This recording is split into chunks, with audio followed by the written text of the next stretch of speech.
আসসালামু আলাইকুম এসএসসি শিক্ষার্থীরা। সো একটি ক্লাসের মাধ্যমে হিসাব বিজ্ঞানের আজকে তোমাদেরকে হাতে খড়ি দিব, অর্থাৎ আজকের এই ক্লাসটা করলে হিসাব বিজ্ঞানের বেসিক যে প্রত্যেকটা অধ্যায়, যতগুলো অধ্যায় আছে সবগুলো অধ্যায়ের বেসিকের 14 গোষ্ঠী ভাই তোমার কিন্তু কভার হয়ে যাবে। এবং আজকে তোমরা দেখতে পাচ্ছ ফার্স্ট টাইম তোমাদের প্রিয় একজন স্যার ইশরাক শুভ স্যার, তোমরা তাকে দেখতে পাচ্ছ।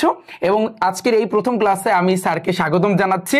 এবং ভাইয়া যারা যারা আজকের এই ক্লাসটা দেখবা, আমি অনুরোধ রাখবো একটু ফুললি দেখার ট্রাই করবা, কারণ আজকে তোমাদের কমার্সের যত স্টুডেন্ট আছো তোমরা বলছিলে ভাইয়াকে যে ভাইয়া আপনি সবসময় সায়েন্সের স্টুডেন্ট যারা আছে তাদের প্রতি খেয়াল দেন, তাদের সব কিছু আপনি কভার করে দেন, বাট আমরা কমার্সের স্টুডেন্টরা কি দোষ করেছি? সো এই কারণে তোমরা তোমাদের প্রিয় স্যারকে এবার থেকে পেয়ে গেলা এবং ইনশাল্লাহ স্যার তোমাদের বেস্টটা দেওয়ার ট্রাই করবে এবং বেস্ট তোমরা কিছু পাবা, ঠিক আছে? এবং আজকের এই ক্লাসটা জাস্ট ফুললি তুমি দেখো, তাহলে তোমার হিসাব বিজ্ঞানের ফার্স্টে একটা জিনিস মাথায় রাখবা, যেমন প্রত্যেকটা সাবজেক্টেরই কিন্তু ভাইয়া বেসিক থাকে। ওই বেসিক যদি তুমি স্ট্রং করতে পারো তাহলে তুমি দেখবা প্রত্যেকটা চ্যাপ্টার তোমার কাছে কিন্তু ইজি লাগবে, যা কিন্তু রিফাত ভাইয়া প্রত্যেকটা ক্লাসে কিন্তু বলে। প্রত্যেকটা সাবজেক্টের প্রত্যেকটা চ্যাপ্টারের যখন কিন্তু রিফাত ভাইয়া ক্লাস নেয় তখন কিন্তু তোমরা দেখতে পাচ্ছ। সো হিসাব বিজ্ঞানে আমরা প্রত্যেকটা চ্যাপ্টার, প্রত্যেকটা অধ্যায় কিন্তু আমরা কভার করব এবং প্রত্যেকটা অধ্যায় তোমাদের শুভ স্যারে কিন্তু কভার করে দিবে। কিন্তু তার আগে তোমাদের একটু হাতে খড়ি দিতে হবে, যাতে করে যে হাতে খড়িটা আজকে তোমাদেরকে দিবে এই অংশটা তোমাদের প্রত্যেকটা অধ্যায় কিন্তু ভাইয়া লাগবে, প্রত্যেকটা অধ্যায় এভরি চ্যাপ্টার, প্রত্যেকটা চ্যাপ্টারে কিন্তু লাগবে। সো তাহলে তোমরা সবাই স্যারের ক্লাস করো এবং আমি আসতেছি একটু পরে কিন্তু আসতেছি। এবং আজকের ক্লাসটা কিন্তু পুরাই জোস হবে, দেখবা পুরো জিনিসটা আমি বলি না সবসময় পানি পানি, আজকে কিন্তু পুরোটাই পানির মতো কিন্তু ভাইয়া সহজ হয়ে যাবে। ওকে ভাইয়া, তাহলে স্যার আপনাকে অনুরোধ রাখবো আজকের এই প্রথম ক্লাসটা নেওয়ার জন্য। এবং আমার শিক্ষার্থীরা কিন্তু অপেক্ষায় আছে, ইনশাল্লাহ আমি আশা করছি স্যার আপনি বেস্টটা দেওয়ার ট্রাই করবেন, এটাই আপনার কাছে আমার অনুরোধ, ঠিক আছে? অল দ্য বেস্ট ভাইয়া, দেখা হচ্ছে, আমি একটু পরে আসতেছি। হ্যালো মাই ডিয়ার স্টুডেন্টস, তোমাদের সকলের অন্তরে শান্তি বর্ষিত হোক। আশা করি সবাই ভালো আছো। স্যার যেটা বলে দিল, আমাদের আজকের ক্লাসটা খুবই গুরুত্বপূর্ণ হবে। এই ক্লাসটায় আমি তোমাদের একেবারে অ্যাকাউন্টিংয়ের হাতে খড়ি দিয়ে দেবো। তোমাদের জিনিসটা একেবারে ক্লিয়ার হয়ে যাবে, তোমাদের কিচ্ছু মুখস্থ করা লাগবে না। তোমরা জাস্ট খালি এটা একটু কষ্ট করে মাথার ভিতর গাইতে ফেলো। অ্যাকাউন্টিং বলো, হিসাব বিজ্ঞান বলো, জিনিসটা একেবারেই ইজি। আমি স্যারের মতো একটু চেঞ্জ করে কথাটা বলতেছি, লাইক জল। তোমরা ক্লাসটা একটু মনোযোগ দেওয়ার চেষ্টা করো। ক্লাসের ভিতরে আমি আমার নিজের জীবনের কিছু কথা বলবো, তোমাদের আশা করি তোমরা বোরিং হবা না। আমি প্রথমে তোমাদের একটা বিষয় একটু আগে ক্লিয়ার করে নিই, সেটা হলো হিসাব। এই অধ্যায়টা এসএসসি 2026-এর ব্যাচে নাই, হিসাবের যে অধ্যায়টা নাই, কিন্তু এইটা আমাদের এইখান থেকে কিছু জিনিস জানা লাগবে। আমরা মূলত হিসাবকে 3 ভাগে ভাগ করি। আমি মূলত বলছি, এটার ভিতরে লং আলোচনা আছে। মূলত আমরা হিসাবকে 3টা ভাগে বা 3টা শ্রেণীতে ভাগ করি। 1 হলো ব্যক্তিবাচক হিসাব, 2 হলো সম্পত্তিবাচক হিসাব, আর 3 হলো আয় ব্যয়বাচক হিসাব বা নামিক হিসাব। এখন আমাদের ব্যক্তিবাচক হিসাব নিয়ে আমি একটু আলোচনা করব, সম্পত্তিবাচক হিসাব নিয়েও একটু আলোচনা হবে, আয় ব্যয়বাচক হিসাবটাও একটু আলোচনা হবে। ব্যক্তিবাচক হিসাবটা কি আমি একটু বলে নিই। যখন কোনো ব্যক্তি, প্রতিষ্ঠান বা সংগঠনের নামে কোনো হিসাব খোলা হয় সেটা হলো ব্যক্তিবাচক হিসাব। যখন কোনো ব্যক্তি, প্রতিষ্ঠান বা সংগঠনের নামে কোনো হিসাব খোলা হয় সেটা হলো ব্যক্তিবাচক হিসাব। তাহলে আমি যদি কোনো ব্যক্তি মানে রহিমের নামে কোনো হিসাব খুলি তাহলে রহিম হিসাব একটা ব্যক্তিবাচক হিসাব। কোনো সংগঠন, অর্থ সংক্রান্ত লেনদেন জাতীয় কোনো সংগঠন যদি আমি বলি ব্যাংক, সোনালী ব্যাংক হিসাব, এটাও ব্যক্তিবাচক হিসাব। কোনো ব্যক্তি, প্রতিষ্ঠান এবং সংগঠনের নামে যে হিসাবগুলো খোলা হয় সেটা ব্যক্তিবাচক হিসাব। ব্যক্তিবাচক হিসাবের 2টো সূত্র আছে, ডেবিট আর ক্রেডিট নির্ণয়ের, সেটা আমি পরে বলবো। সম্পত্তিবাচক হিসাব, কোনো প্রতিষ্ঠানের যে সম্পদগুলো ব্যবহার করা হয় কিন্তু সেই সম্পদগুলোর মাধ্যমে কোনো মুনাফা বা আয় লাভ করা যায় না বা হয় না, সেইগুলো হলো সম্পত্তিবাচক হিসাব। কোনো প্রতিষ্ঠানে এমন কিছু সম্পদ থাকে যে সম্পদগুলোর মাধ্যমে মুনাফা বা আয়ের করা যায় না বা আয়টা লাভও হয় না, সেইগুলো হলো সম্পত্তিবাচক হিসাব। যেমন কোনো প্রতিষ্ঠানের আসবাবপত্র একটা সম্পত্তিবাচক হিসাব। যন্ত্রপাতি, এগুলোও সম্পত্তিবাচক হিসাব। আরেকটা কথা, নগদ অর্থ এটাও সম্পদ বা সম্পত্তিবাচক হিসাব। এখানে একটা গুরুত্বপূর্ণ একটা জিনিস আছে, নগদে যে লেনদেনগুলো সংগঠিত হয় সেটা যে হিসাবের বইতে লিপিবদ্ধ করা হয় সেটা হলো নগদান হিসাব। নগদে যে লেনদেনগুলো সংগঠিত হয় আর সেটা যে বইতে লিপিবদ্ধ করা হয় সেটা হলো নগদান হিসাব। এই নগদান হিসাবটা নিয়ে আমার নিজের ইচ্ছা আছে, আমি একটা লং ক্লাস নেব শুধুমাত্র নগদান হিসাবটা নিয়ে। এটা নিয়ে অনেক রহস্য আছে। আরেকটা হিসাব হলো আয় ব্যয় বাচক হিসাব, এটার অপর নাম হলো নামিক হিসাব। আয় বা ব্যয়, কোনো প্রতিষ্ঠানের আয় বা ব্যয়টা যা নির্দেশ করে বা যেটা নির্দেশ করে সেটা হলো আয় ব্যয় বাচক হিসাব। যে হিসাবটা, আমি আরেকটু সহজ করে বলি, যে হিসাবটা কোনো প্রতিষ্ঠানের আয় বা ব্যয়কে নির্দেশ করে সেটা আয় ব্যয় বাচক হিসাব বা সেটার অপর নাম নামিক হিসাব। এখন আয় বা ব্যয় নির্দেশ করে বলতে আমি যদি বলি ক্রয় হিসাব, ক্রয় হিসাবটা কিভাবে আসে, আমি যদি বলি আমি রহিমের কাছ থেকে 2000 টাকার পণ্য ক্রয় করলাম, তাহলে ক্রয় করলাম, ক্রয় করলে কিন্তু আমার নগদ অর্থ চলে গেছে, নগদ অর্থ দিয়ে আমি ক্রয় করছি, তাহলে ক্রয় করলে আমার ব্যয় হয়েছে, তাহলে ক্রয় হিসাব একটা ব্যয়বাচক হিসাব। আমি কোনো কিছু বিক্রয় করলাম, বিক্রয় করলে কোনো কিছু বিক্রয় করলে আমার কিন্তু নগদ অর্থ আসছে, মানে আয় হয়েছে, তার মানে বিক্রয় একটা আয়বাচক হিসাব।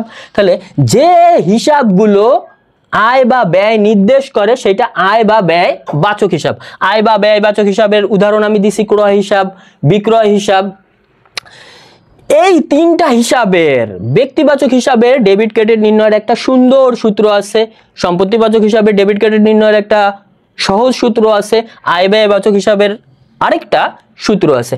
আমি আজকে মূলত আলোচনা করব ডেবিট আর ক্রেডিট নির্ণয়ের মেইন ফর্মুলাটা। এই ফর্মুলাটা অনেকে অনেক রকম ভাবে দেখায়, অনেকে বলে যা আসলো যা গেল, তারপর আবার অন্যরকম প্রশ্নও করে, কিন্তু আমি এই টপিক্সের আলোকে আমি তোমাদের জাবেদা, খতিয়ান, রেওয়ামিল, চূড়ান্ত হিসাবেও এটা খুবই কাজে লাগবে। ডেবিট আর ক্রেডিট নির্ণয়টা যদি তোমাদের ইজি হয়ে যায় আর ডেবিট আর ক্রেডিট নির্ণয়টা যদি তোমরা করতে পারো, তোমাদের চূড়ান্ত হিসাব বলো, অ্যাকাউন্টিং বলো, একদম লাইক জল হয়ে যাবে। ক্লাস নেওয়ার আগে রিফাত স্যার একটা কথা বললো, স্যার আপনি একটু বেটার পাঞ্জাবি পড়েন। আমি 9টা পাঞ্জাবি নিয়ে আসছি স্যারের একাডেমিতে। আমার অফলাইনে অনেক স্টুডেন্ট আছে, এরা মাঝে মাঝে আমার ঈদে পাঞ্জাবি গিফট করে। আমার ছোট বোনও ডাক্তার, সে অস্ট্রেলিয়া থাকে, সেও আমার মাঝে মাঝে পাঞ্জাবি গিফট করে। কিন্তু আমি আজকে যে পাঞ্জাবিটা পরে আসছি এই পাঞ্জাবিটা আমার বাবার। আমার বাবা ফেব্রুয়ারির 25 তারিখে মারা গেছে। আমার বাবাও টিচার ছিল, পোর্ট মাধ্যমিক, খুলনা পোর্ট মাধ্যমিক সরকারি বিদ্যালয়ের টিচার ছিল। আমি আমার বাবার পাঞ্জাবিটা পরে আসছি এই কারণে, অনেক মানুষ আজকে দেখবে, হয়তো আমার বাবা দেখতে পারবে না কিন্তু আমার বাবা উপর থেকে দেখবে। আমার বাবার পাঞ্জাবিটা আমার গায়ে, মানে আমি একটা শক্তি পাচ্ছি। ফেব্রুয়ারি 25 তারিখে আমার বাবা মারা যায়। তার আগের বছরের এপ্রিলের 2 তারিখের দিকে আমার মাও মারা যায়। আমার মা একটা চশমা পরতো, আমি বর্তমানে যে চশমাটা পরে আছি এই চশমাটার এই ডাটটা আমার মায়ের, ফ্রেমটা আমার। আমি মায়ের ডাটের চশমাটা এই কারণে পরছি যেন আমি চোখ দিয়ে, আমার এমনি অফলাইনে অনেক ছাত্রী আছে কিন্তু আমার চোখ দিয়ে কখনো যেন ছাত্রীদের দিকে বা নেগেটিভ কোনো কিছু যেন আমার চোখে না দেখা লাগে। আমার মা আমার চোখে, আমার বাবা কিন্তু আমার অঙ্গে। আমার একটা ভাই ছিল, এই ফেব্রুয়ারির 25 তারিখে বাবা মারা গেছে, তার আগে মা মারা গেছে। আমার একটা ভাই ছিল, ওই ভাই সম্পর্কে আমি পরবর্তীতে বলবো। ওই ভাইটাও মারা গেছে। ভাইয়ের একটা ফোন ছিল, আমি কিনে দিয়েছিলাম, ওই ফোনটা আমি হাতে রাখি, কোরআন তেলাওয়াত শোনার চেষ্টা করি বা খারাপ কোনো কিছু যেন না হয়, এটা আমি ওই ফোনের মাধ্যমে চেষ্টা করি। এই তিনটা জিনিস, বাবার পাঞ্জাবি, মার চশমা আর ভাইয়ের ফোন, এই তিনটা জিনিস আমার শক্তি দেয়। আমি যখন অফলাইনে পড়াইতাম, অফলাইনে আমি প্রায় 50 কিলোমিটার আপ ডাউন করতাম, অনেক সময় সাইকেল নিয়েও 50 কিলোমিটার আপ ডাউন করে পড়াইছি। আমার বাইকও আছে, কিন্তু এই শক্তিগুলো সারাদিন আমি বকবক করে পড়াই যেতে পারি। মা বাইচে থাকতে আমারে বলতো এত পড়ায়ও না, আমি 16-17 ঘন্টা অফলাইনে কন্টিনিউ পড়াই যেতে পারি, আমার কষ্ট হয় না। এই তিনটা জিনিস হলো আমাকে শক্তি দেয় বা অনুপ্রেরণা দেয়। আমি পড়ার ভিতর চলে আসি, অনেক কথা বলবো। আর আমি একজন বাংলা সাহিত্যিক, আমার লেখা 15টা বই আছে। একটা বই আছে সাইকো, খুলনার দিকে প্রচণ্ড জনপ্রিয়, রকমারিতে 4 স্টার রেটিং পাওয়া, তোমরা দেখতে পারো। এছাড়াও আমার এই বই মেলায় অনেক ভালো ভালো বই আসবে। আমি বাংলাদেশের একজন সাহিত্যিক, অনেক গল্প জানি, আর আমি এত বই জীবনে পড়ছি, আমার মনে হয় খুব কম লোক আছে এরকম বই পড়ছে। আমার বাসায় প্রায় সংগ্রহে প্রায় 5000-এর উপরে বই। আমি দেখাবো, তোমাদের ভিডিও দেখাবো। আমি প্রচুর বই পড়ি, মানে নেশার মতো। ব্যক্তিবাচক হিসাব, সম্পত্তিবাচক হিসাব, আয় ব্যয়বাচক হিসাব, এই 3টা হিসাব আমরা বুঝলাম। এইবার আমরা একটু ব্যক্তিবাচক হিসাবটার যে ডেবিট ক্রেডিট নির্ণয়ের যে স্বর্ণ সূত্রটা আছে সেটা একটু বুঝি। ব্যক্তিবাচক হিসাবে যিনি গ্রহণ করেন ডেবিট, যিনি প্রদান করেন ক্রেডিট। আর সম্পত্তিবাচক হিসাবে যা আসে ডেবিট, যা চলে যায় ক্রেডিট। আয় বা ব্যয়বাচক হিসাবে ব্যয় বা ক্ষতি হলে ডেবিট, আর আয় বা লাভ হলে ক্রেডিট। আমি 10টা লেনদেন থেকে ডেবিট আর ক্রেডিট নির্ণয় করে দেখাবো এই ফর্মুলার আলোকে। তোমাদের একেবারে ডেবিট আর ক্রেডিটটা নির্ণয় করাটা একেবারে একদম সহজ হয়ে যাবে, লাইক জল। আরেকবার বলতেছি, ব্যক্তিবাচক হিসাবে যিনি গ্রহণ করেন ডেবিট, যিনি প্রদান করেন ক্রেডিট। রহিম 200 টাকা গ্রহণ করলো, তাহলে আমি সেটা ভাঙায় ভাঙায় বলবো। রহিম যদি গ্রহণ করে তাহলে রহিম ডেবিট। করিম 200 টাকা প্রদান করলো, তাহলে করিম ক্রেডিট, করিম হিসাব ক্রেডিট। সম্পত্তিবাচক হিসাবে যা আসে ডেবিট, আসবাবপত্র ক্রয় করা হলো, তার মানে আসবাবপত্র আসছে, আসবাবপত্র হিসাব ডেবিট। আসবাবপত্র বিক্রয় করা হলো, আসবাবপত্র মানে চলে গেছে, এই ক্ষেত্রে আসবাবপত্র ক্রেডিট। ব্যয়, ক্রয় করলে ব্যয় হয়, তাহলে ক্রয় হিসাব ব্যয় ডেবিট, ক্রয় হিসাব ডেবিট। আর বিক্রয় করলে আয় হয়, তাহলে বিক্রয় হিসাবটা ক্রেডিট। তাহলে এখানে কিন্তু একটা বিষয় আছে, ক্রয় হিসাবটা কিন্তু আয় ব্যয়বাচক হিসাব, আর বিক্রয় হিসাবটাও আয় ব্যয়বাচক হিসাব। আচ্ছা, এইবার আমরা 10টা লেনদেন দেখি। 10টা লেনদেনের ভিতর আমি ডেবিট এবং ক্রেডিট নির্ণয় করে দেখাচ্ছি। ওই সূত্রের আলোকে আমি ডেবিট এবং ক্রেডিট নির্ণয় করে দেখাচ্ছি। এখন প্রথম লেনদেনটা আমি দেখি। লেনদেন জিনিসটা কি, আমি 2য় অধ্যায়ে লেনদেন ঘটনা নিয়ে বিস্তারিত আমাদের আলোচনা আছে। আমি বিস্তারিত ভেঙে ভেঙে সহজ করে গল্পের মাধ্যমে আলোচনা করে তোমাদের দেখাবো, তোমাদের বোরিং লাগবে না। আর বোরিংফুল জিনিস আমি নাই, যে জিনিসে মজা নাই সেই জিনিসে আমি নাই, যে জিনিসে মজা নাই সেই জিনিসে আমি নাই। নগদে ক্রয় করা হলো 1000 টাকার, 1000 টাকার। এখানে র মনে উঠিনি, আমি রটা আমি দিয়ে নিলাম, ঠিক আছে। নগদে ক্রয় করা হলো 1000 টাকার। আচ্ছা, এখানে আগে আমাদের কয়টা হিসাব আছে সেটা আমি দেখি। এখানে নগদ আর ক্রয়। নগদ অর্থ এটা একটা সম্পদ, ব্যবসায়ের নগদ অর্থ এটা একটা সম্পদ। তার আগে আমি মনে হয় একটু এই কথাটা বলে নিলে ভালো হয়। হুমায়ুন আহমেদ আমার প্রচন্ড প্রিয় একজন রাইটার। হুমায়ুন আহমেদের একটা কথা আছে, ঘটনা অতি সত্য। এটা উনি মাঝে মাঝে ওনার উপন্যাসে এই লেখাটা উনি লেখছে, ঘটনা অতীব সত্য। যে ঘটনাগুলা, হুমায়ুন আহমেদের পরে আর বলিনি, ওই পর্যন্তই বলছে, যে ঘটনাগুলা আর্থিক অঙ্কে পরিমাপযোগ্য সেইগুলা লেনদেন। তাহলে এই ঘটনাটা দেখো, 1000 টাকার আর্থিক অঙ্কে পরিমাপযোগ্য, এটা একটা লেনদেন। আর প্রতিটা লেনদেনের দুটো পক্ষ থাকে, একটা ডেবিট আর একটা ক্রেডিট। আমরা আজকে 10টা লেনদেনের ডেবিট আর ক্রেডিট নির্ণয় করে দেখব। তুমি যদি ডেবিট আর ক্রেডিট নির্ণয় করতে পারো না, তোমার কাছে সব লাইক জল হয়ে যাবে, লাইক জল। নগদে ক্রয় করা হলো 1000 টাকার। এখানে আগে হিসাব কয়টা আছে বুঝতে হবে। এখানে নগদ অর্থ, নগদে যে লেনদেনগুলো সংগঠিত হয় সেগুলো যে হিসাবের বইতে লেখা হয় সেটা নগদান হিসাব। তুমি একটু কষ্ট করে মনে রাখো, নগদান হিসাবটা একটা সম্পত্তিবাচক হিসাব বা সম্পদ। তাহলে এখানে দেখো, নগদে ক্রয় করা হলো 1000 টাকার।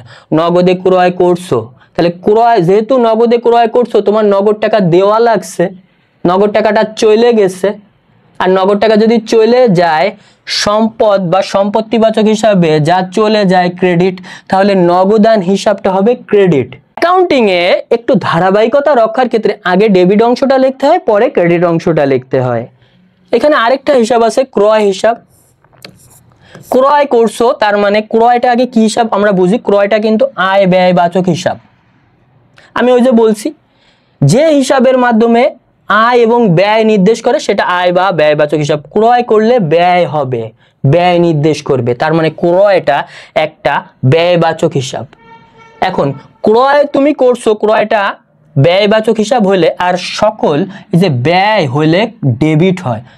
তুমি ক্রয় করার পরে ক্ষতি হয়েছে না লাভ হয়েছে সেই হিসাব আমরা পরে, ব্যয় তো হয়েছে, তাহলে তুমি ইজি করে লিখে ফেলো ডেবিট ও ক্রেডিট। আমি শুধু শর্টকাটে জাবেদা বা অন্য কোনো কিছু করাচ্ছি না, আমি শুধু ডেবিট আর ক্রেডিট নির্ণয় করাটা দেখাচ্ছি।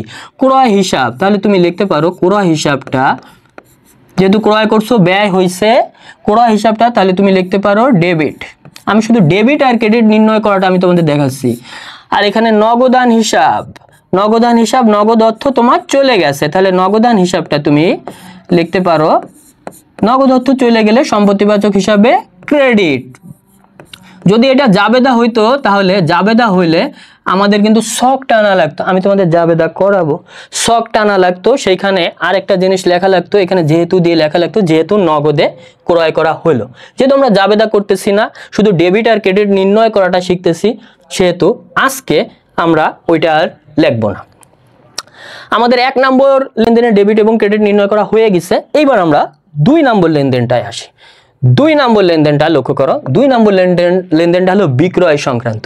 নগদে বিক্রয় করা হলো। দেখো এখানে দুইটা হিসাব আছে, একটা হলো নগদ অর্থ, নগদ অর্থ দিয়ে তুমি বিক্রয় করছো, তাহলে নগদে বিক্রয় করা হইলো, তার মানে যখন তুমি নগদে বিক্রয় করছো নগদ টাকাটা কিন্তু তোমার কাছে আসছে, তুমি বিক্রয় করছো একজনের কাছে, ও তোমারে টাকা দিছে, তাহলে নগদ অর্থ চলে আসছে।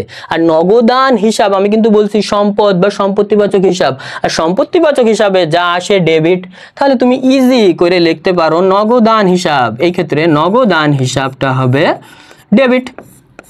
নগদান হিসাবটা হলো, আমি শুধু ডেবিট আর ক্রেডিট আমরা আজকে নির্ণয় করা শিখতেছি, নগদান হিসাব হলো আমাদের ডেবিট।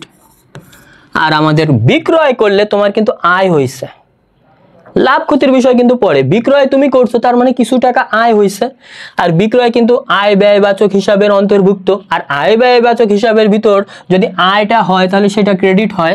তাহলে এখানে আমরা কিন্তু লিখতে পারি বিক্রয় হিসাব, বিক্রয় হিসাব, বিক্রয় হিসাব আমাদের ক্রেডিট। আমাদের কাছে কিন্তু এগুলো কঠিন লাগার কিছুই নাই, কঠিন লাগার কিছুই নাই, একদমই লাইক জল। 3 নম্বর লেনদেনটা আমরা দেখি, পণ্য ক্রয় করা হলো, এটাও একই।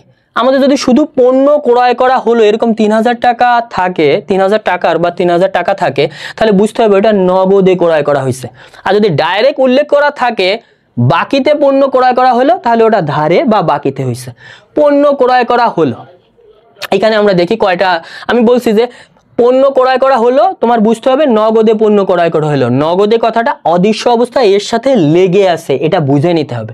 পণ্য ক্রয় করা হলো, এখানে পণ্য ক্রয় বলে কোনো হিসাব হয় না, যদি পণ্য ক্রয় থাকে তাহলে তুমি লিখবা শুধু ক্রয় হিসাব, আর যদি থাকে পণ্য বিক্রয় তাহলে তুমি শুধু লিখবা বিক্রয় হিসাব। পণ্য ক্রয় বলে কোনো হিসাব হয় না, শুধু ক্রয় হিসাব লিখবো আমরা, আর পণ্য বিক্রয় বলেও কোনো হিসাব হয় না, শুধু বিক্রয় লিখবো। তাহলে নগদ কথাটা আমি বললাম নগদে এটা হইছে, কিন্তু এই নগদ কথাটা অদৃশ্য অবস্থায় আছে, তাহলে এখানে আমাদের দুটো হিসাব জড়িত, একটা পণ্য ক্রয় হিসাব আর একটা নগদান হিসাব। তাহলে কিন্তু এটা সেম 1 নম্বরের মতো হবে, সেম 1 নম্বরের মতো হবে। দেখো 1 নম্বরে আমরা কি লিখছিলাম, যখন তুমি পণ্য ক্রয় করছো তখন কিন্তু ক্রয় যখন তুমি করছো তখন কিন্তু তোমার ব্যয় হয়েছে, তাই না? আর আমি একটু আগেই বললাম পণ্য ক্রয় বলে কোনো হিসাব হয় না, তার মানে সোজা আগেরটার মতো হুবহু একই রকম হবে। ক্রয় হিসাবটা হবে তোমার ডেবিট, ক্রয় হিসাবটা হবে ডেবিট, ক্রয় হিসাবটা হবে ডেবিট। আর এখানে নগদ অর্থ তোমার চলে যাচ্ছে, ক্রয় করলে নগদ অর্থ চলে যাচ্ছে, তাহলে নগদান হিসাবটা হবে তোমার ক্রেডিট, নগদান হিসাবটা হবে তোমার ক্রেডিট। ওকে, 3 নম্বরও গেল। এবার আমরা 4 নম্বরে আসি। পণ্য বিক্রয় করা হলো, সেম একই রকম, পণ্য বিক্রয় করা হলো, পণ্য বিক্রয় বলে কোনো হিসাব হয় না, তুমি লিখবা শুধু বিক্রয় করা হলো। আর পণ্য বিক্রয় করা হলো, এখানে নগদ কথাটাও অদৃশ্য অবস্থায় তোমার ধরে নিতে হবে। আর যদি বাকিতে পণ্য বিক্রয় করা হয় তাহলে সেটা ডাইরেক্ট এখানে লেখা থাকবে বাকিতে পণ্য বিক্রয় করা হলো, যেহেতু বাকিতে কথাটা উল্লেখ নাই তোমার বুঝে নিতে হবে এটা নগদে পণ্য বিক্রয় করা হয়েছে। তাহলে এটা সেম 2 নম্বর লেনদেনের মতো। পণ্য বিক্রয় করা হলো 4000 টাকা, যখন তুমি পণ্য বিক্রয় করছো তোমার নগদ অর্থ চলে আসছে, তাহলে তুমি এখানে লেখো নগদান হিসাব, নগদান হিসাব ডেবিট, নগদান হিসাব ডেবিট, শর্টকাটে লিখলাম। আর বিক্রয় হিসাব, বিক্রয় হিসাব আমি বলছি পণ্য বিক্রয় বলে কোনো হিসাব হয় না, বিক্রয় হিসাব, বিক্রয় হিসাব ক্রেডিট। 4 নম্বর আমাদের হয়ে গেল। এইবার আমরা আসি 5 নম্বরে। 5 নম্বর লেনদেনটা আমরা দেখি, আসবাবপত্র ক্রয় করা হলো। খুবই গুরুত্বপূর্ণ একটা লেনদেন, আসবাবপত্র ক্রয় করা হলো। এখানে আগে একটা জিনিস বুঝে, আমাদের কয়টা হিসাব আছে। এখন আসবাবপত্র ক্রয় করা হলো, এটাও কিন্তু তোমার বুঝে নিতে হবে, এটাও নগদে আসবাবপত্র ক্রয় করা হয়েছে। এটা তোমার বুঝে নিতে হবে, আসবাবপত্র ক্রয় করা হলে নগদেই আসবাবপত্র ক্রয় করা হয়। বাকিতে আসবাবপত্র ক্রয় করা হয়, কিন্তু বাকিতে কথাটা উল্লেখ থাকবে। যদি বাকিতে কথাটা উল্লেখ না থাকে, তাহলে তুমি ধরে নিবা নগদে আসবাবপত্র ক্রয় করা হয়েছে। এখানে একটা জিনিস বুঝো, আমি তো বুঝতেছি যে আসবাবপত্রটা সম্পদ, এটা একটা স্থায়ী সম্পদ। আসবাবপত্র একটা স্থায়ী সম্পদ, আর এটা সম্পত্তিবাচক হিসাব। এখন স্থায়ী সম্পদ বুঝাইলে, কোনো কিছু ক্রয় বিক্রয়ের ক্ষেত্রে স্থায়ী সম্পদ যখন বুঝায়, তখন এই ক্রয় হিসাবটা আর আসে না। ক্রয় হিসাবটা তখন হিসাবের বইতে লিখতে হয় না। এটা অ্যাকাউন্টিং এর রুল, ভালোভাবে বুঝবা। স্থায়ী সম্পদ বা এমন কিছু সম্পদ আছে যেগুলো আমাদের ক্রয় বিক্রয় করলে প্রতিষ্ঠানের কোনো মুনাফা বা লাভ ক্ষতি হয় না, সেই সম্পদগুলোর ক্ষেত্রে, মানে সম্পত্তিবাচক সেই সম্পদগুলোর ক্ষেত্রে ক্রয় বিক্রয় হিসাবটা নথিভুক্ত বা হিসাবের বইতে লিপিবদ্ধ করতে হয় না। তাহলে এইখানে তোমার দুটো হিসাব আছে, আগে ভালো করে বোঝো। আসবাবপত্র ক্রয় করা হলে তোমার বুঝতে হবে আসবাবপত্র নগদেই ক্রয় করা হয়েছে, যেহেতু বাকিতে উল্লেখ নাই। তাহলে আসবাবপত্র আর নগদান হিসাব, দুটো হিসাব আছে। আর আসবাবপত্র ক্রয় করছো, তার মানে আসবাবপত্র সম্পত্তিবাচক হিসাব, আর সম্পত্তি কিন্তু তোমার প্রতিষ্ঠানে আসছে। আর আসবাবপত্র যদি তোমার প্রতিষ্ঠানে আসে, সম্পত্তিবাচক হিসাবে যা আসে ডেবিট, আর তোমার নগদ অর্থ দিয়ে কিন্তু সম্পত্তিটা কিনে নেওয়া লাগছে, তার মানে নগদ অর্থ তোমার কিন্তু চলে গেছে। তাহলে এখানে সোজাভাবে তুমি ডেবিট ক্রেডিটটা নির্ণয় করে ফেলো। আসবাবপত্র হিসাব, আসবাবপত্র, আবার আমি বড় করে লিখে ফেললাম, আসবাবপত্র হিসাব ডেবিট। আর নগদ, নগদ অর্থ একটা সম্পদ, তাহলে নগদ অর্থ কিন্তু তোমার চলে গেছে, তাহলে সম্পত্তিবাচক হিসাবে যা চলে যায় ক্রেডিট। তাহলে আমরা লিখতে পারি নগদান হিসাব, নগদান হিসাব, নগদান হিসাব ক্রেডিট, নগদান হিসাব ক্রেডিট। তোমরা কি বোরিং হয়ে যাচ্ছ? বোরিং হলে কিন্তু আমি বুঝতে পারতেছি না। আমার সামনে যখন অফলাইনে আমি যখন ক্লাস নিই, তখন যদি কেউ বোরিং হয়ে যায়, আমি একটা চেষ্টা করি মাঝে মাঝে পকেটে টেনিস বল রাখার। টেনিস বল মাঝে মাঝে ক্যাচ মারি, টেনিস বল ক্যাচ মারি, আর আমি বলে দিই আমার হাতে টেনিস বল আছে, আমি কিন্তু ক্যাচ মারবো। ক্যাচ মারলে যে ধরতে পারবো না আমার ক্লাসে, সে আউট অফ সিলেবাস। এখন আমি তো তোমাদের দেখতে পাচ্ছি না, তোমাদের ওখানে ক্যাচ মারলে তোমরা কত দূরে আসো, কেউ ঢাকা আসো, চিটাগাং আসো, ক্যাচ ধরতে পারবা কিনা জানি না, আর আমার অত দূর বল যাবে কিনা সেটাও একটা কথা। তারপরও মাঝে মাঝে মাইরে দেখবো যে ঢাকা পর্যন্ত আমার বল যায় কিনা, ফু মাইরে দেবো, যাবে না, অত দূর মনে হয় যাবে না, ঢাকা পর্যন্ত একটা টেনিস বল যাওয়া সম্ভব না। আচ্ছা, এইখানে আমাদের 5 নম্বরটা হয়ে গেল। এবার আমরা 6 নম্বরে আসি। আসবাবপত্র বিক্রয় করা হলো, একই রকম, কিন্তু ওইটা আসবাবপত্র ক্রয় করা হয়েছে, এটা আসবাবপত্র বিক্রয় করা হয়েছে। বাকিতে উল্লেখ নাই যে বাকিতে আসবাবপত্র বিক্রয় করা হলো, এরকম কোনো কথা বলা নাই। বলছে আসবাবপত্র বিক্রয় করা হলো, ধরে নিতে হবে নগদে বিক্রয় করা হয়েছে। আসবাবপত্র একটা স্থায়ী সম্পদ। কোনো প্রতিষ্ঠানের স্থায়ী সম্পদ যেগুলোর মাধ্যমে মুনাফা অর্জন করা সম্ভব না, সেখানে কিন্তু ক্রয় বা বিক্রয় হিসাবটা নথিভুক্ত হয় না। তাহলে এখানে বিক্রয় হিসাবটা আসবে না, হিসাবের ভিতর বিক্রয় হিসাবটা আমরা লিখবো না। আসবাবপত্র বিক্রয় করা হলো, তার মানে কিন্তু আসবাবপত্র দেখি আমাদের আগে কোন হিসাব, সম্পত্তিবাচক হিসাব, আর আসবাবপত্র কিন্তু চলে গেছে। আসবাবপত্র যেহেতু বিক্রয় করছো, তোমার আসবাবপত্র চলে গেছে, তার বিনিময়ে নগদ অর্থ তোমার কাছে আসছে। তাহলে এখানে দুটো হিসাব, একটা আসবাবপত্র হিসাব আর একটা নগদান হিসাব। তাহলে নগদ অর্থ তোমার কাছে আসছে, আর সম্পত্তিবাচক হিসাবে লক্ষ্য করো, যা আসে ডেবিট, যা চলে যায় ক্রেডিট। তাহলে নগদ অর্থ তোমার কাছে আসছে, তাহলে নগদান হিসাব ডেবিট, নগদান হিসাব ডেবিট। আর আসবাবপত্র যেহেতু চলে গেছে, আসবাবপত্র হিসাব ক্রেডিট। ঠিক আছে, আসবাবপত্র হিসাব, আসবাবপত্র হিসাব ক্রেডিট। ঠিক আছে, শর্টকাট করে লিখলাম। 6 নম্বর গেল। এবার আমি 7 নম্বরে আসি। আমি তোমাদের যত ধরনের ডেবিট ক্রেডিট নির্ণয় আছে জাবেদার ক্ষেত্রে, আমি টাইপ আকারে, রিফাত স্যারের টাইপ ভিত্তিক ম্যাথের মতো আমি এক ধরনের টাইপ আকারে জাবেদা বলো, এই চূড়ান্ত হিসাব বলো, খতিয়ান বলো, রেয়ামিল বলো, এগুলো টাইপ আকারে সাজাবো। যেমন ব্যাংক জাতীয় লেনদেনগুলো আমি একভাবে রাখবো, ক্রয় সংক্রান্ত লেনদেনগুলো একভাবে রাখবো, বিক্রয় সংক্রান্ত লেনদেনগুলো একভাবে রাখবো, সম্পত্তিবাচক লেনদেনগুলো একভাবে রাখবো, তারপরে বোঝাবো। এই অ্যাকাউন্টিংটাও আমি তোমাদের টাইপ ভিত্তিক আকারেই শেখাবো। কিন্তু সেই ক্লাসগুলো সামনে আসতেছে, আর আমি বারবার বলতেছি আমি বোরিংফুল জিনিস পছন্দ করি না, বোরিংফুল জিনিস আমার নিজেরও ভালো লাগে না। আমি ক্লাসের ভিতর প্রচুর উদ্ভট কথা বলবো, উদ্ভট কথা বলে বলে তোমাদের মেন্টালিও আমি কি বলবো, মেন্টালি আমি খেলতে পছন্দ করি। আমার যদি পারো সাইকোটা যদি তুমি দেখো, আমি মেন্টালি মারাত্মক মাইন্ড গেম যেটাকে বলে, এটা আমি খেলতে খুবই পছন্দ করি। 7 নম্বরটা লক্ষ্য করো, বেতন প্রদান 2000 টাকা।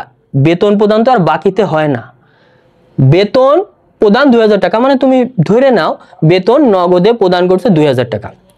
বেতন দিলে তোমার কিন্তু এখানে বুঝতে হবে বেতন তুমি প্রদান করছো, তার মানে কিন্তু তোমার নগদ টাকা দিছো, তাই না? নগদ টাকা দিছো মানে নগদ অর্থ তোমার চলে গেছে। আর নগদান হিসাব যদি সম্পত্তিবাচক হিসাবে হয় তাহলে যা চলে যায় ক্রেডিট। আর বেতন যেহেতু দিছো, বেতন কিন্তু একটা ব্যয় হচ্ছে, তোমার প্রতিষ্ঠানের একটা ব্যয় হচ্ছে। তোমার প্রতিষ্ঠানে একটা সিকিউরিটি গার্ড আছে, তাকে তুমি বেতন দিছো, তার মানে প্রতিষ্ঠানের ব্যয় হয়েছে না, খরচ বা ব্যয় হয়েছে।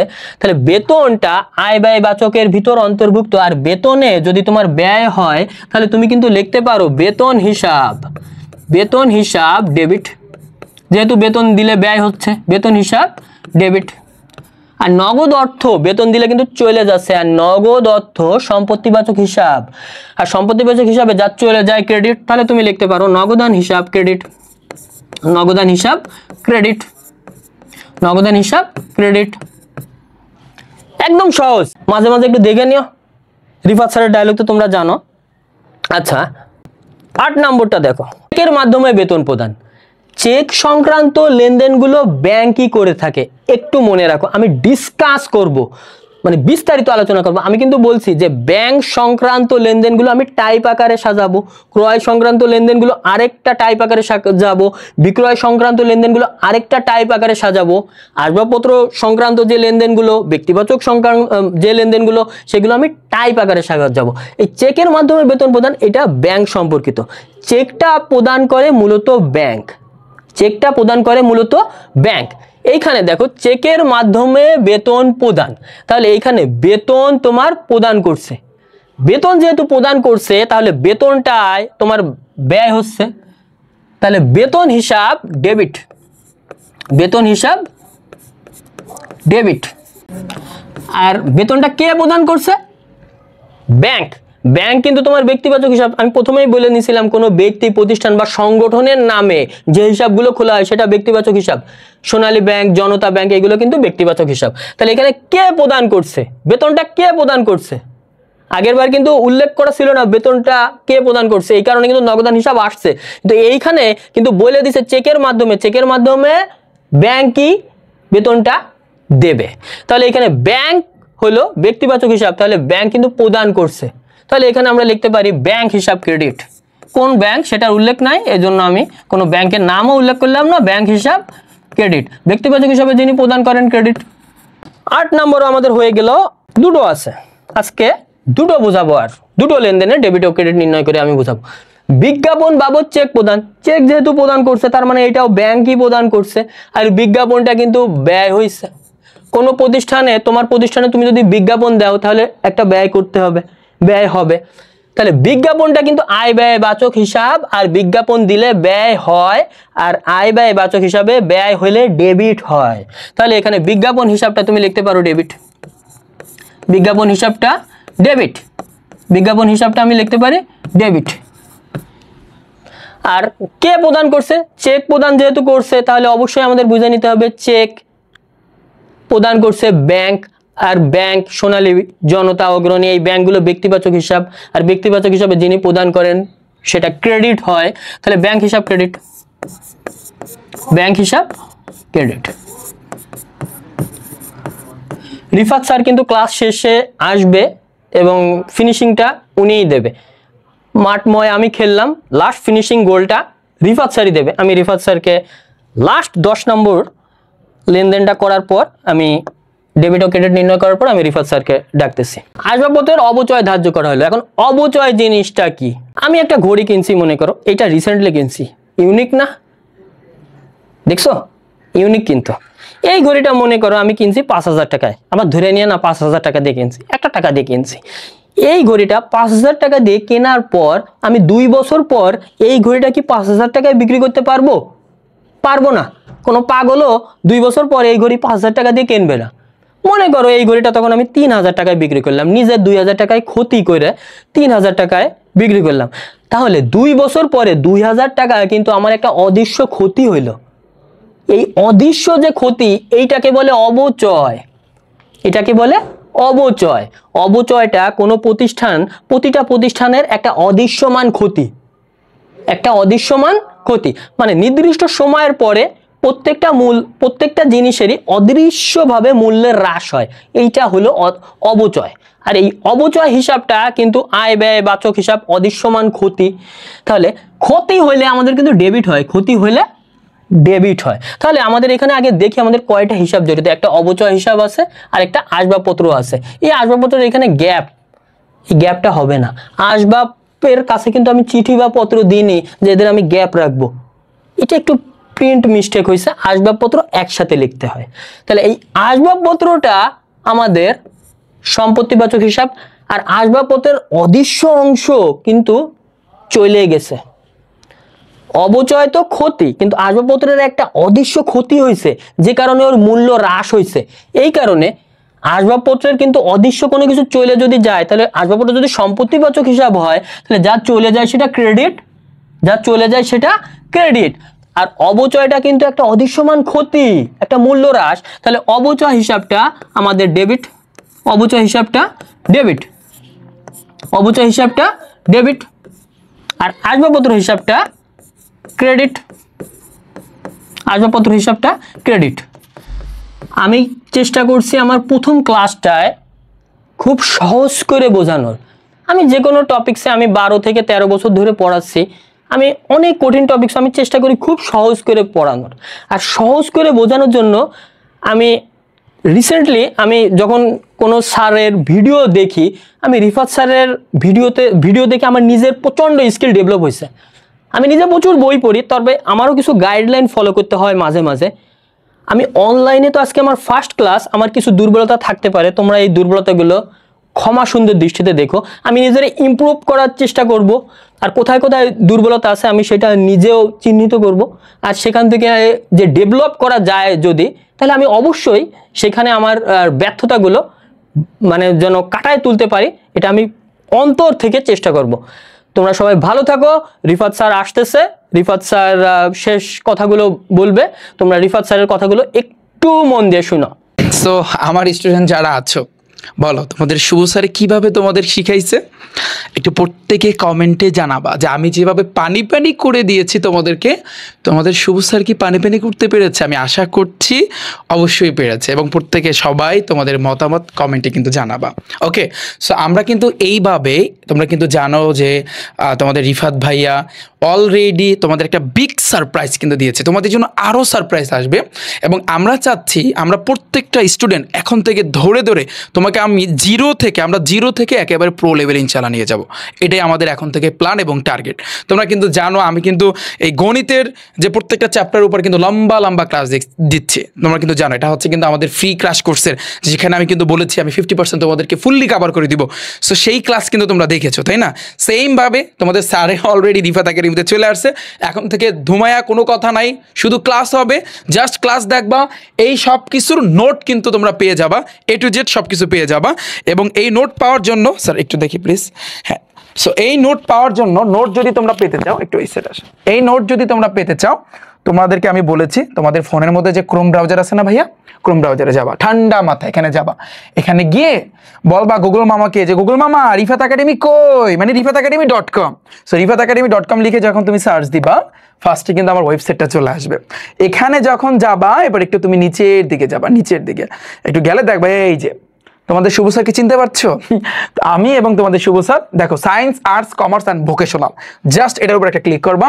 ক্লিক করলে ভাইয়া তুমি দেখো 20,000-এর উপরে কিন্তু শিক্ষার্থী অলরেডি আন্ডোল করে ফেলেছে। তুমি যদি এখনো বসে থাকো তাহলে কিন্তু তুমি অনেক বিশাল বড় ধরনের মারা খাবা সামনে, কারণ এমন কিছু নিয়ে আসতেছি এবং এমন কিছু তোমাদেরকে দিব যা কখনো তোমরা কল্পনাও করতে পারবে না। আমার টার্গেট শুধু A+ পাইয়ে দেওয়া না, আমার টার্গেট হয়েছে কিন্তু একেবারে 100-এ 100। তোমাদের আমি এই কথাটা সবসময় কিন্তু বলি, 25 ব্যাচে আমার প্রাইভেট ব্যাচ থেকে, আমার ক্রাশ কোর্স থেকে 85% 85%-এর উপরে A+ পাইছে, প্রমাণ সহকারে তোমাদেরকে দেখাইছি না। আমার এইবার টার্গেট, আমার ক্রাশ কোর্সে যারা ভর্তি হবা তোমাদের 90 থেকে 95%, 95%-দেরকে আমি A+ পাই দেবো, এটা তোমাদের কথা দিলাম, কথা দিচ্ছি। এবং আমি এবং তোমাদের শুভ স্যারে থাকবে, কমার্সের মেইন সাবজেক্টে শুভ স্যারের দায়িত্বে থাকবে, আমি সায়েন্সের সাবজেক্টগুলো দায়িত্বে থাকবো, আর্টসের মেইন সাবজেক্টগুলোতে শুভ স্যারে থাকবে, এছাড়াও বিজ্ঞান বলো বাকি যে অন্যান্য যে সাবজেক্টগুলো প্রত্যেকটাতে আমি থাকবো এবং তোমাদের শুভ স্যারও থাকবে, ঠিক আছে।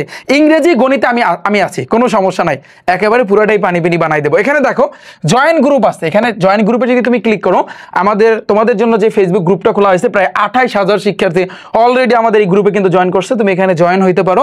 এখানে জয়েন হলে তোমার ক্লাস আমি কবে নিব, কোন সময় কোন ক্লাসটা নিব এবং সকল কিছু নোট, যেমন এখানে শিক্ষার্থীরা কিন্তু আমি যে ক্লাসগুলো করাই সেগুলো নোট কিন্তু ভাইয়া তুমি এখানে পেয়ে যাবা। আই হোপ পুরো বিষয়টা তোমাদের ক্লিয়ার। আচ্ছা, এবার একটু ব্যাগে যাবা, এটাকে একটু ক্রস দিবা এবং এইখানে খেয়াল করো ভাইয়া, এনরোল নাও, জাস্ট এখানে একটা ক্লিক করবা। ক্লিক করলে তোমাদের গুগলের এই যে জিমেল একটা অ্যাকাউন্ট শো করবে। যদি তোমাদের ক্রোম ব্রাউজারে জিমেলটা থাকে, জাস্ট এটার উপর একটা ক্লিক করবা। এটার উপর ক্লিক করলে এই জিমেলটার উপর একটা ক্লিক করবা, অটোমেটিকলি কিন্তু ভাইয়া তুমি এই কোর্সে এনরোল করে ফেলেছ। এবং তুমি দেখো ভাইয়া, জাস্ট এভাবে আসলে ক্লোজ দিবা। খেয়াল করো, science, arts, commerce, vocational, right. তো আজকের ক্লাসটা যেই দেখলা, স্যারের যে ক্লাসটা দেখলা, সো এটা হচ্ছে কমার্সের।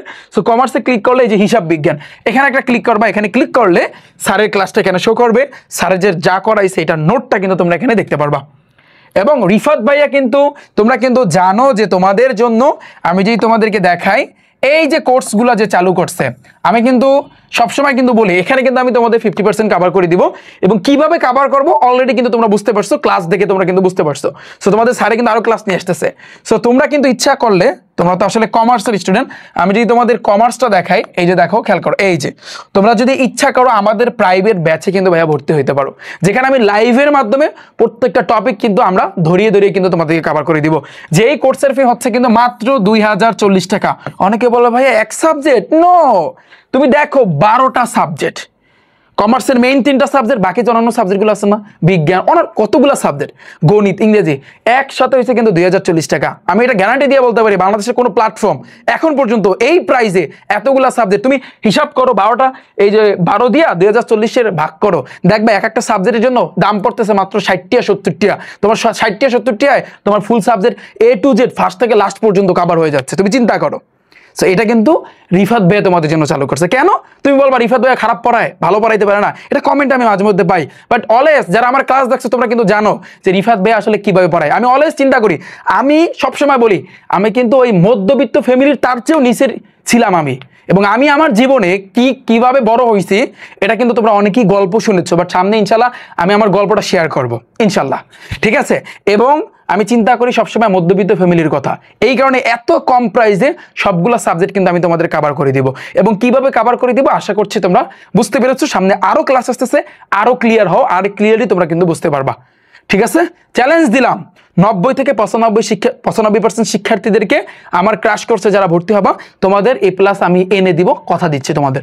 আগের বাজে 85%, যে 25 সালে 6 লাখ শিক্ষার্থী ফেল করছে, সেখানে আমার ব্যাচ থেকে 85%-এর উপরে A+ পাইছে। তুমি চিন্তা করো বিষয়টা, এটা গপ না, এটা গপ্প সপ্প মারতেছে না, বুঝো না? অনেকে বলে রিফাত ভাইয়া চাপা মারে, ঠিক আছে আমি চাপা মারি, ঠিক আছে আমি মানি, তোমরা বলতেছো আমি চাপা মারি, কিন্তু এটার প্রমাণ তোমরা আমার ক্লাসের মাধ্যমে দেখো। ক্লাস দেখলে তোমরা প্রমাণ পেয়ে যাবে যে রিফাত ভাই আসলে চাপা মারে কিনা। আমার কথা ক্লিয়ার? আই হোপ তোমরা বুঝতে পেরেছো। এবং এটা কিভাবে ভর্তি হবা, সেম ভাবে এই যে rifatacademy.com-এ আসবা, এখানে আসলে তোমরা দেখতে পারবা, এখানেই লেখা আছে। খেয়াল করো, যারা কমার্সের এই সবগুলা এই যে দেখতে পাচ্ছ, এই যে কমার্সের এই যে সাবজেক্ট দেখতে পাচ্ছ, যে 12টা সাবজেক্ট, এখানে কিন্তু কোর্সের মেইন ফি হচ্ছে 3000 টাকা। সো তোমাদের কিন্তু সেখানে 2040 টাকায় দিচ্ছি। সো এই 3000 টাকা কিন্তু কিছুদিন পর হয়ে যাবে। সো এটা কিন্তু একটা সারপ্রাইজ। এই সারপ্রাইজটা কিন্তু যতদিন থাকবে ইনশাল্লাহ আনুষ্ঠানিকভাবে আমরা ঘোষণা দিব, সামনে খুব শীঘ্রই আমরা ঘোষণা দিব, তখন কিন্তু তোমরা জানতে পারবা। এবং এটার উপর ক্লিক করলে তোমরা এখান থেকে তোমরা ভর্তি হইতে পারবা A to Z সবকিছু। সো আমরা এই কিছুদিন আগে কিন্তু চালু করছি। আই হোপ তোমাদের ক্লিয়ার। এবং পরবর্তীতে আমরা ইনশাল্লাহ খুব শীঘ্রই কিন্তু ক্লাস নিয়ে আসতেছি তোমাদের জন্য। তো সবাই ভালো থাকবে, সুস্থ থাকবে, এবং শুভ স্যারে কিন্তু খেলাটা কেবলমাত্র শুরু করছে, জাস্ট ওয়েট, পুরো মাঠে তোমরা খালি তার সাথে খেলবা, ওকে? পারা যাবে না। ওকে, সবাই একটু কমেন্টে জানিও, সাথেই থেকো রিফাত একাডেমি ইউটিউব চ্যানেল এবং ফেসবুক পেজের। আল্লাহ হাফেজ।